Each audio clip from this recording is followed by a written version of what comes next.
Olá, bem-vindos ao videocast do 2º Festival Internacional de Cinema de João Pessoa, o Festicine JP. Eu sou Felícia Arbex e vou conversar com os homenageados desta 2ª edição para você conhecer um pouco mais sobre a trajetória deles no audiovisual e também se preparar para aproveitar toda a programação do Festicine, que começa do dia 26 de maio e vai até o dia 1º de junho, com sessões de cinema gratuitas no Mega Shopping, shows no centro histórico da cidade e também ambiente de mercado na Usina Cultural Energisa. Neste primeiro episódio, o papo é com o homenageado Bertrand Lira, que é roteirista, diretor, já foi professor do Departamento de Comunicação e Mídias Sociais da Universidade Federal da Paraíba e há mais de 40 anos trabalha com audiovisual. Tem produções premiadas no Brasil e também no exterior. Bertrand, muito obrigada pela presença. Obrigado a vocês pelo convite ao Festicine, esse festival que espero que continue e tenha uma vida longa. Bem, são documentários de curta, média, longa-metragem. Você costuma observar o cotidiano e daí extrair as ideias para os seus trabalhos ou não? Acaba já tendo uma temática assim que você já costuma usar, já costuma seguir uma linha? Não, eu acredito que é isso mesmo, é observar a vida, né?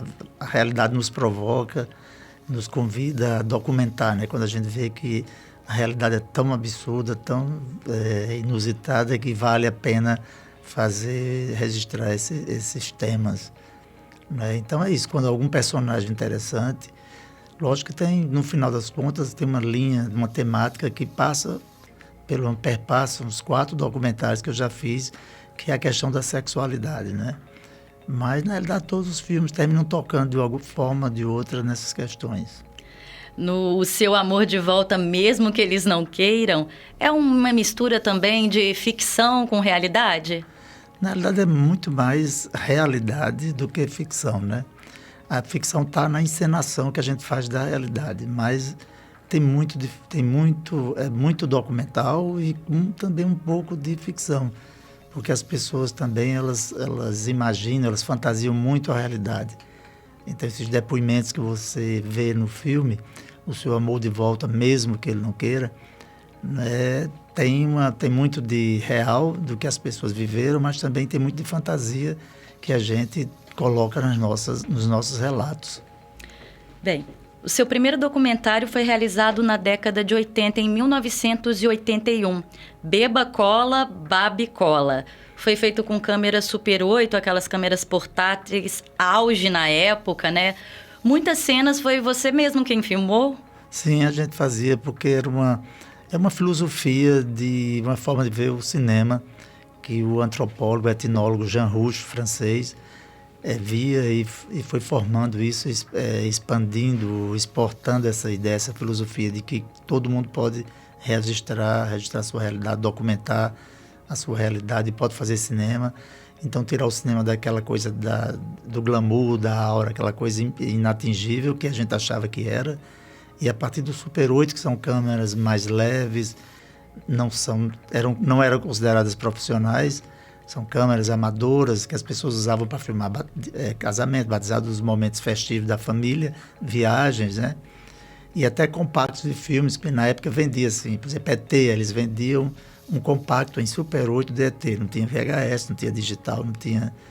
Então, essas câmeras, então esse cineasta Jean Rouch, ele dizia, isso é uma forma de democratizar a expressão no cinema, todo mundo era capaz de se expressar, poder falar através do cinema. Então, ele fez convênios em vários lugares do mundo, abriu ateliês aqui, funcionou na universidade. No Ceará, eles tentaram também, em Bahia, mas o nosso ateliê aqui, no NUDOC, que funcionava no NUDOC, foi o que teve mais êxito, né? Então, uma referência à Paraíba. Não é à toa que esses filmes estão voltando em mostras. Então, recentemente, a gente tem essa mostra agora dos filmes Super 8 da Paraíba, com a temática LGBTQIA+, na Cinemateca Brasileira, em Minas Gerais e em Nova York, né? Uma sala de Nova York vai exibir esses filmes, né? E a gente vai ter a oportunidade de fazer esses filmes chegarem a outras partes do mundo. Quando a gente vê o filme, o documentário, já está tudo lindo, a gente acha tudo perfeito, mas nos bastidores, na produção, já teve alguma situação ao longo da sua trajetória assim que tinha tudo para dar errado e no final deu certo, ou algo que nem estava planejando e acabou entrando em cena, que te marcou assim? Documentário é isso, né? Documentário é a gente estar de frente ao real, e o real é imprevisível. A gente tem que contar com esses incidentes do real, né? E tem que tirar proveito disso, né? A gente está sempre pensando o que é que, se não der certo assim, o que é que eu vou fazer? Então tem que ser criativo nesse sentido, né? Tirar leite de pedra, né? Porque a gente conhece uns personagens e a gente acha interessante, e depois, quando liga a câmera, o personagem trava, não fala, desiste. Então, assim, é complicado, né? Eu estou num processo de realização, estou com o maior medo, né? Vai ser um documentário sobre uma comunidade, um sítio chamado Trapiá, lá no município de Nazarezinho, no sertão da Paraíba, né? Mas, assim, a gente não sabe como é que vai ser quando começar a conversar, ligar a câmera e conversar com essas pessoas. Se o que eles falaram, eles vão repetir do jeito que a gente viu primeiramente no contato e tal. Mas tem muita coisa assim, a gente tem que contar com isso, né? A gente prepara um roteiro prévio, já se fala em roteiro de documentário, e depois tem que organizar tudo isso de acordo com o que a realidade nos oferece. O Seu Amor de Volta, mesmo que ele não queira, é um exemplo disso. Porque quando eu fui fazer a pesquisa ainda antes para fazer projeto, colocar no edital, eu fui a uma mãe de santo aqui e para dizer para ela, queria convidá-la para participar do filme. Levei um DVD, não falei nada. E aí fiz uma consulta, porque eu não podia dizer que queria fazer um filme, que ela talvez nem aceitasse. E não aceitou, tanto que eu cheguei lá e tudo, depois de ter feito a consulta, a gente tinha perdido um grande amor e tal, e perguntei se voltava ou não. Aí, quando terminou a consulta, eu perguntei, aí, senhor, eu também faço cinema e estou fazendo um projeto. Ela disse, não quero, não aceitou nem o DVD. Eu disse, não, fica aí para a senhora dar uma olhada e depois ver, se quiser, mostrei um modelo, um exemplo, para ser um DVD, um documentário. Não teve jeito, então eu achei que não ia conseguir, que essas pessoas, esses profissionais, as pessoas que atendem, trabalham nesse campo assim, da vidência, não iam aceitar trabalhar, se expor, né? Mas depois eu consegui algumas pessoas, e se não tivesse essas pessoas, eu teria convidado atores e atrizes para representar esses personagens. Mas eu consegui, né? E todo mundo pensa que são atores e atrizes representados. Então, tem esse jogo que as pessoas dão, aqueles personagens são reais. Então deu muito certo, né? E você imaginava toda essa visibilidade também desse filme?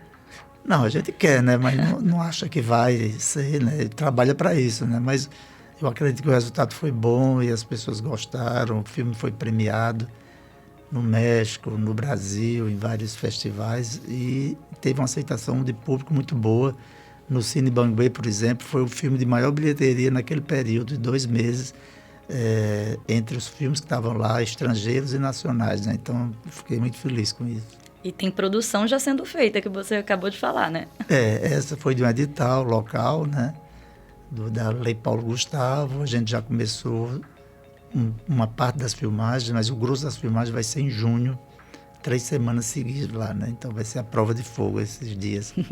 Pode dar alguma dica, assim, do que seria? É sobre uma comunidade, vários personagens de uma comunidade chamada Trapiá, um sítio que tem um conjunto de moradores e tal, assim, e que tem personagens como Ramon, que é um cineasta local, sua mãe e outras pessoas do entorno.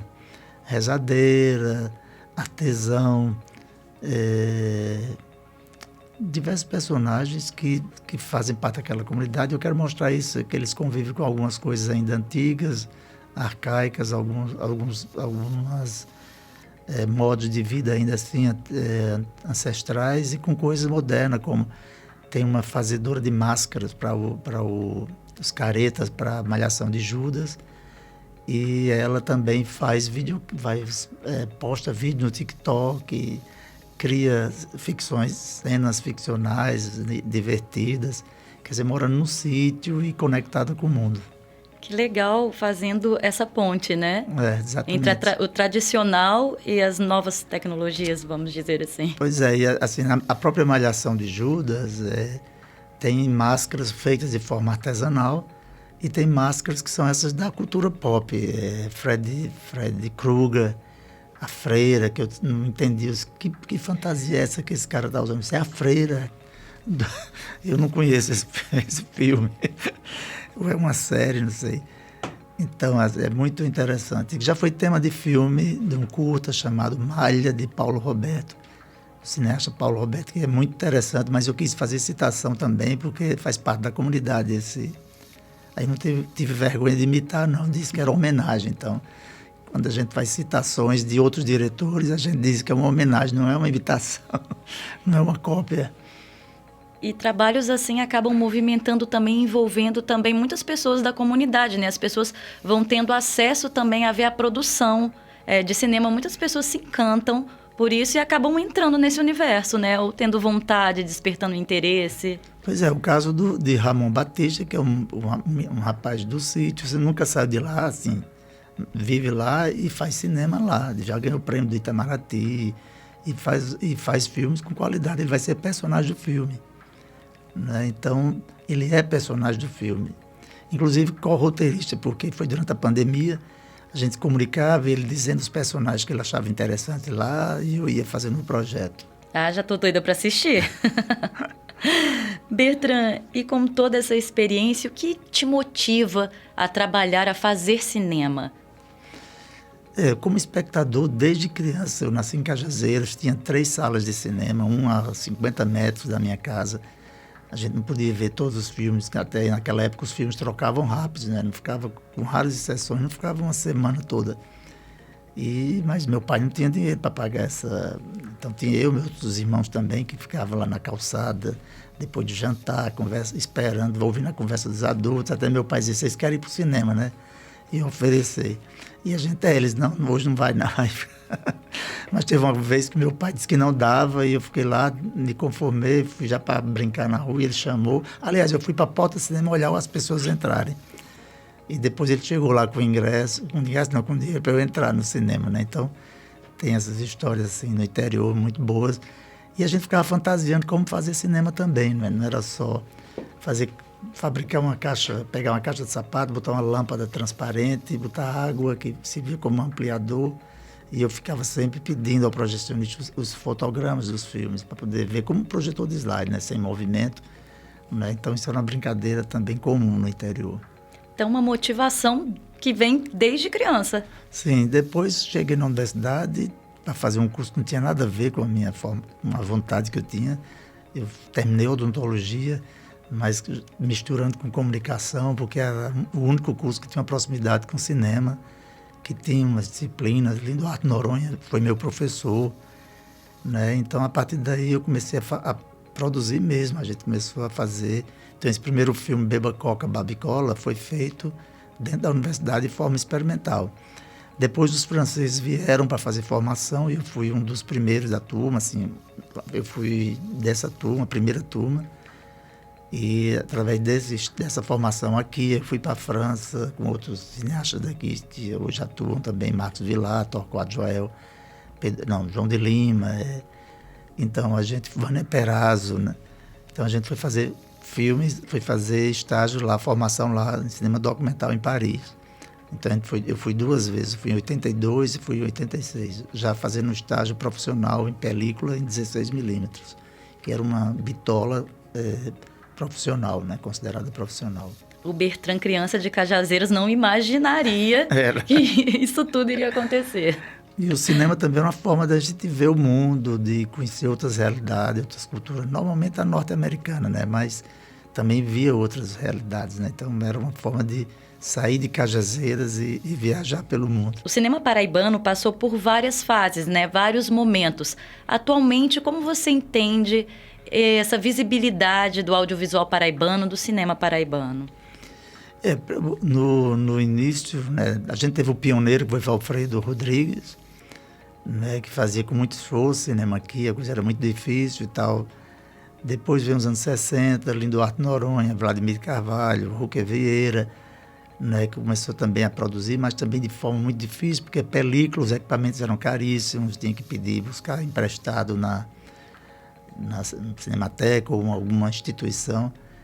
E a película era muito cara, né, porque é importada e tal, né? Então, o que vai democratizar, começa essa democratização, é no início dos anos 80, quando eu estava na universidade, jovem, estudante e tal, a gente teve acesso a essas câmeras de Super 8 e essa formação dada pelos franceses aqui em João Pessoa.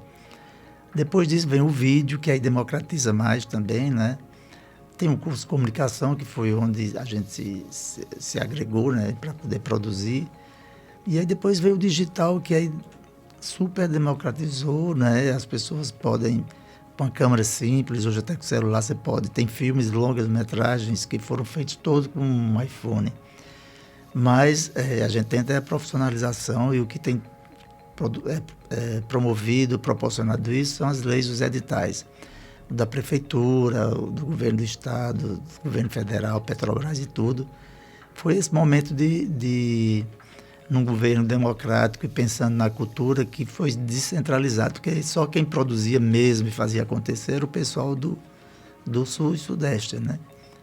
E agora a gente vê que o cinema está democratizado. Os filmes que têm maior repercussão no Brasil são os filmes feitos em Recife, no Ceará, Karim Ainuz, Marcelo Gomes, Kleber Mendonça, que estão em todo ano, estão nos festivais de Cannes, Berlim, né? Então, assim, a produção do Nordeste tem se notorizado muito mais, tem chegado ao exterior e ao Brasil todo muito mais até do que algumas produções, que a maioria das produções do Sul e Sudeste. Eu falo de filmes assim, que tem um cunho artístico, que tem uma preocupação com a estética e tudo mais, porque tem as superproduções da Globo e tudo mais, que chegam, né, vão chegar de todo jeito.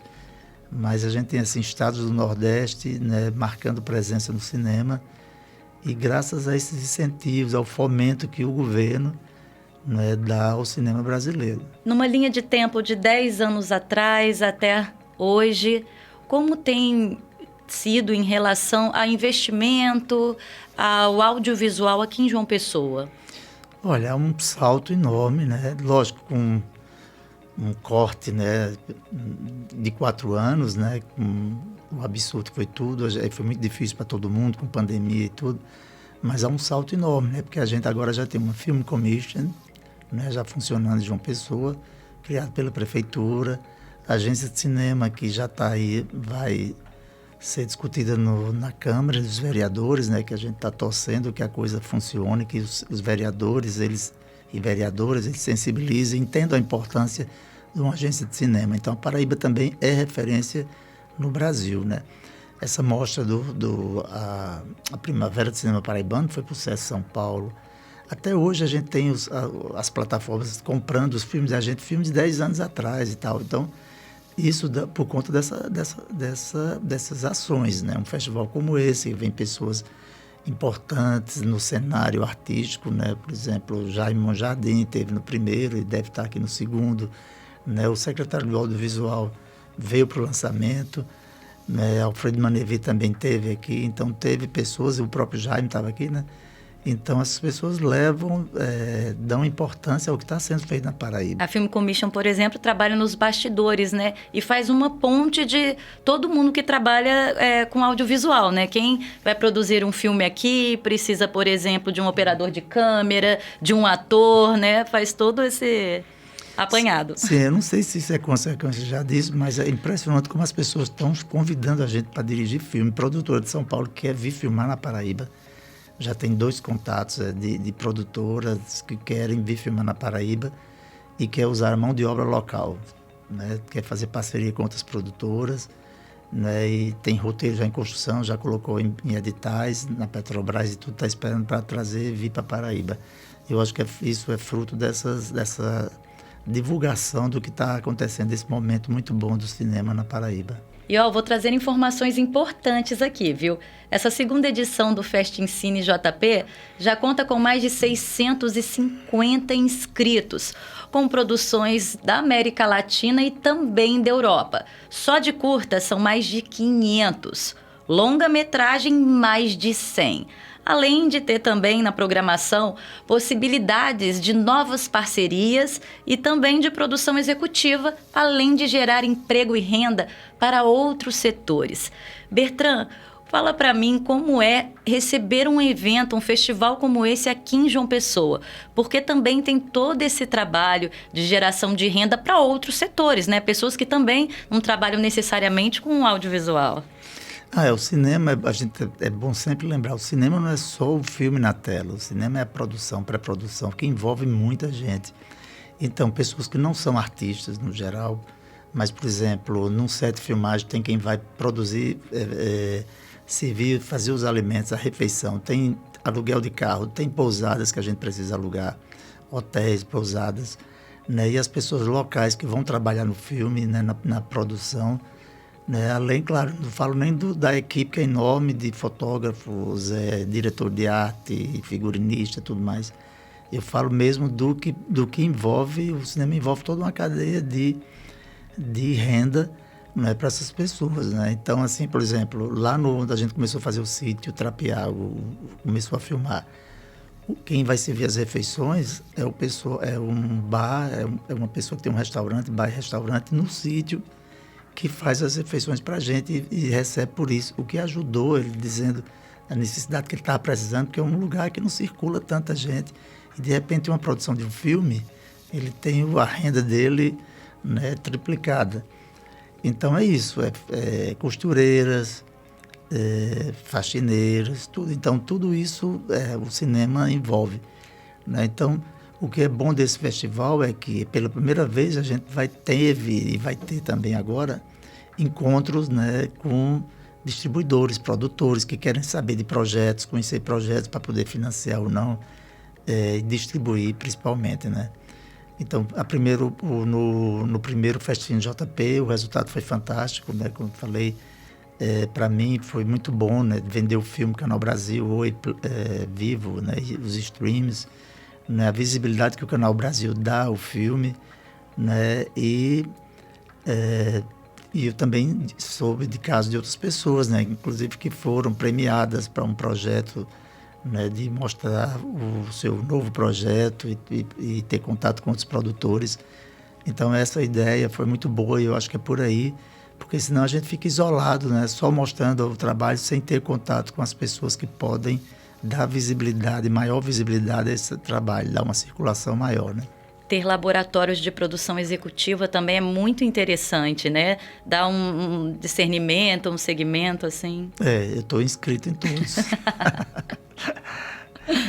Então, isso. Isso acontece, como vai ter no DOC Lisboa, vai ter essa mesma coisa que tem aqui, que é essa oficina para discutir projetos, aí vai ter uma apresentação para as pessoas discutir se você tiver com um projeto em andamento e tal, já tiver em fase de montagem, que vai ser o meu caso. Quando eu chegar lá, já vou levar um primeiro corte, as pessoas vão discutir o filme, a gente pode modificar essa montagem, a forma narrativa, ainda tem tempo, né? Então, e ainda tem esse encontro, essa mesa essa rodada de negociações, para apresentar para distribuidores, produtores, o que é que você está querendo. É mais uma verba para isso, para distribuir, para finalizar. Então, tem essa possibilidade.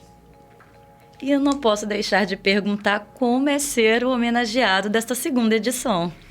Eu estou muito feliz. Não é a primeira homenagem, mas dentro de um festival desse porte, é a primeira aqui em João Pessoa, né? Então, fiquei super contente, emocionado, lisonjeado, honrado, e principalmente que eu estou vivo.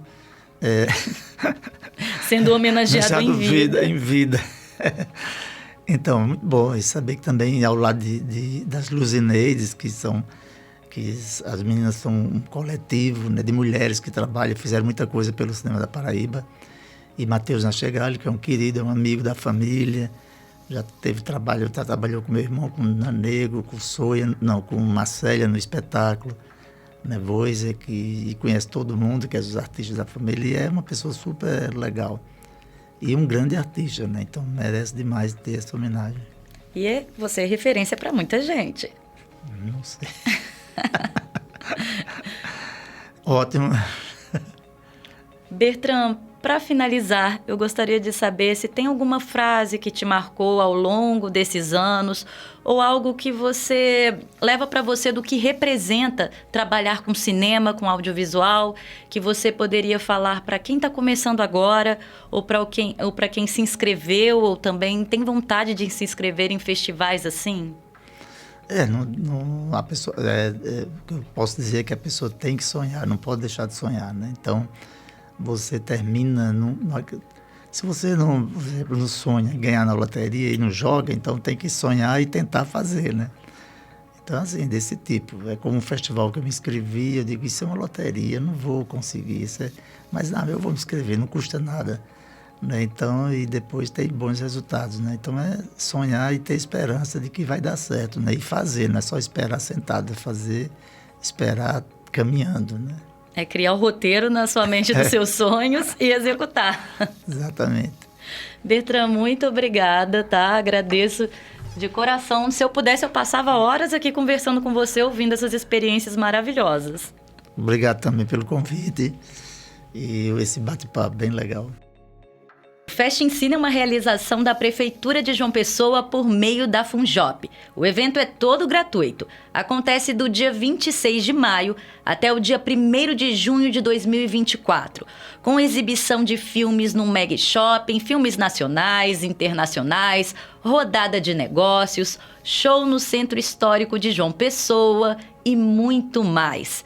Lembrando que a programação é toda de graça, viu? Para saber mais é só acessar o site do evento e o Instagram, que é @FestEncineJPOficial. A programação tá linda e eu te espero até o próximo Cinecast.